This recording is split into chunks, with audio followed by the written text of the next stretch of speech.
తీసుకొని మేమేం చేయాలి? సరే సరే గౌతమ్ గారు, ఇప్పుడు ఈ 11 మంది టీంకి కెప్టెన్గా ఉన్న ఆయన అసెంబ్లీకి రాకుండా ఆయన లండన్ వెళ్ళడానికి ఎక్కడికో అనుమతి కోసం ఆ పర్మిషన్ కోసం పిటిషన్ వేస్తే కనీసం మిగతా ఎమ్మెల్యేలైనా అసెంబ్లీకి పంపించవచ్చు కదా, వారైనా సమస్యల మీద మాట్లాడతారు కదా. వారిలో ఒక బాధ ఉంది, అరే మమ్మల్ని ప్రజలు ఎమ్మెల్యేలకు గెలిపించారు, మేము ఇప్పుడు అసెంబ్లీకి వెళ్ళి కనీసం క్వశ్చన్ చేయకపోతే రేపటి రోజున మళ్ళీ గెలిచే అవకాశం ఉండదు. కొంతమంది అసెంబ్లీలో అడుగు పెట్టాలని కోరికగా ఉన్నా కూడా పోలేని పరిస్థితి నెలకొంది కదా ఈయన వల్ల. తప్పండి, వాళ్ళు కూడా రావటానికి సిద్ధంగా లేరు. ఎందుకంటే వస్తే వాళ్ళు ఎక్కడ తన్నులు తింటామో అని వాళ్ళకి భయంగా కూడా ఉంది. ఎందుకంటే ఆ పార్టీలో ఎవరికి నోటి తుత్తర ఆగదు. మీరు ఫస్ట్ ఆఫ్ ఆల్ గమనించాలి, గత అసెంబ్లీ సెషన్స్ అన్నిటిని ఒకసారి మీరు గుర్తు తెచ్చుకోండి. 151 మంది ఉన్నాం కదా అని ఎవరెవరు ఏమేమి మాట్లాడారో ఒకసారి గుర్తు తెచ్చుకోండి.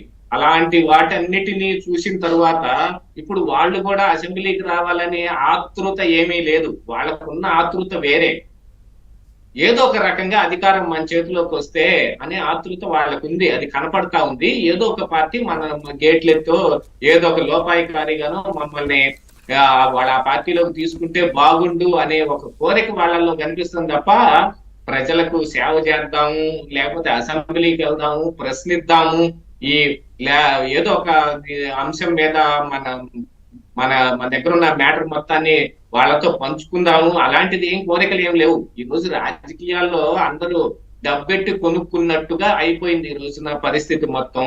అందులో వైఎస్ఆర్ కాంగ్రెస్ పార్టీ అంటే కేవలం డబ్బుని నమ్ముకొని జగన్మోహన్ రెడ్డి ఆయన అసలు పార్టీ పెట్టింది ఎందుకోసం అనేది మనందరికీ తెలిసిందే. కొత్తగా మనం ఏమి మళ్ళీ వివరించుకోవాల్సిన అవసరం ఏం లేదు. కానీ అలాంటి పార్టీలో చేరే వాళ్ళందరూ ఎక్కడికి ఎలాంటి వాళ్ళు చేరతారండి? ఒక దొంగల ముఠా నాయకుడి దగ్గరికి నిజాయితీవంతుడు, పోలీసుల్లో నుంచి వచ్చిన వాడు, చట్టానికి నిలబడేవాడు వెళ్ళడు కదా, దొంగే వెళ్తాడు. వీళ్ళు కూడా అలాంటి పరిస్థితుల్లోనే ఉన్నారు ఈ రోజున. వీళ్ళకి అసెంబ్లీకి వెళ్ళటాన్ని వెళ్ళినా కూడా మాట్లాడే మ్యాటర్ ఏమి లేదు వీళ్ళ దగ్గర. కాకపోతే జగన్మోహన్ రెడ్డి కూడా వీళ్ళని ఏం పొమ్మని చెప్పటం లేదు. ఏదో ఒక రకంగా వీళ్ళందరూ పోకుండా ఉంటేనే మంచిది అనే కోరుకుంటున్నాడు ఆయన కూడా. అందుకని ఆయన ఇటువంటి దిశానిర్దేశం వీళ్ళకి ఏం చేయడు. ఇంతకు ముందు ఎప్పుడు 2014-19 ముందు మీరు ఒకసారి గుర్తు తెచ్చుకోండి, చాలా మంది 60 మంది దాదాపు ఉన్నా కూడా వాళ్ళకి ఎవరెవరికి ఇచ్చే సమయాన్ని అంతా కూడా ఎవరికి ఇవ్వాల్సిన పని లేదు, నాకు ఒక్కడికే ఇవ్వండి, నేనే గంటలు ఉపన్యాసాలు అసెంబ్లీలో చెబుతాను అని మాట్లాడిన రోజులు కూడా లేవు జగన్మోహన్ రెడ్డి గారికి.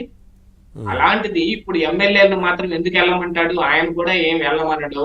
మీరు ఇంకా వెళ్లకుండా ఇక్కడ ఉండి ఏదో ఒక వేరే రకమైన ప్రయత్నాలు ఏమైనా చెయ్యండి అనే విషయంలో కూడా ఆయన ఏదన్నా దిశానిర్దేశం చేయొచ్చేమో. ఇకపోతే కౌన్సిల్ ఉంది కదా, కౌన్సిల్ కి వెళ్ళమని చెబుతున్నాడుగా అందరినీ. బొత్సాని మొన్న ఈ వైజాగ్ నుంచి గెలిపించుకున్న తర్వాత లేళ్ల అపరేటింగ్ తీసేసి మరి బొత్స గారికి మరి ప్రధాన ప్రతిపక్షం హోదా ఆయన్ని ప్రతిపక్ష నాయకుడిని చేశారుగా. బిల్లు ఏదో ఒకటి కౌన్సిల్ కి రాకపోయిద్దా, మీ అంతు మేము చూడకపోతామా అని మరి కౌన్సిల్ లో సవాల్ చేస్తున్నారు కదా. అంటే బలం ఉంటారా ఈ కౌన్సిల్ మెంబర్స్ అంతా అప్పటి వరకు ఆ పార్టీలో ఉంటారా? కౌన్సిల్ మెంబర్స్ అంతా పార్టీలో ఉంటారా అని అంటే అది కూడా డౌట్ గానే ఉంది. కానీ మరి వీళ్ళు ఏమి ప్రయత్నం ఏం చేస్తున్నట్లేదు. మొన్న కనీసం బొత్స మీద వీళ్ళు ఓటమి తరపున ఒక అభ్యర్థిని కూడా పెట్టలేదు. ఎందుకు ఓడిపోతామని ముందే పెట్టకుండా ఉంటామా, లేకపోతే వాళ్ళ మీద అంటే స్థానిక సంస్థల ఎమ్మెల్సీ కదా, వారికి ఉన్న నంబర్ తెలుసు కాబట్టి. స్థానిక సంస్థలు అయితే వీళ్ళకి లేరా? మరి వైజాగ్ లో కార్పొరేటర్ని ఎవరిని తీసుకోలేదా? ఒంగోలులో కార్పొరేటర్లను ఎవరిని తీసుకోలేదా? ఆ కార్పొరేషన్లు కైవసం చేసుకునే ప్రయత్నాలు చేయలేదా? వాళ్ళందరూ వైఎస్ఆర్ కాంగ్రెస్ పార్టీలో గెలిచిన వాళ్ళు కాదా? ఏం జరిగిందని ఈయన మీద న్యాయంగా వెళ్దాం అనుకున్నారు అంతేనా ప్రసాద్ గారు? చెప్పింది ఏంటంటే ఇక్కడ ప్రసాద్ గారు ఒక మాట చెప్తారు, చెప్పండి. ఒక విషయం చెప్తాను.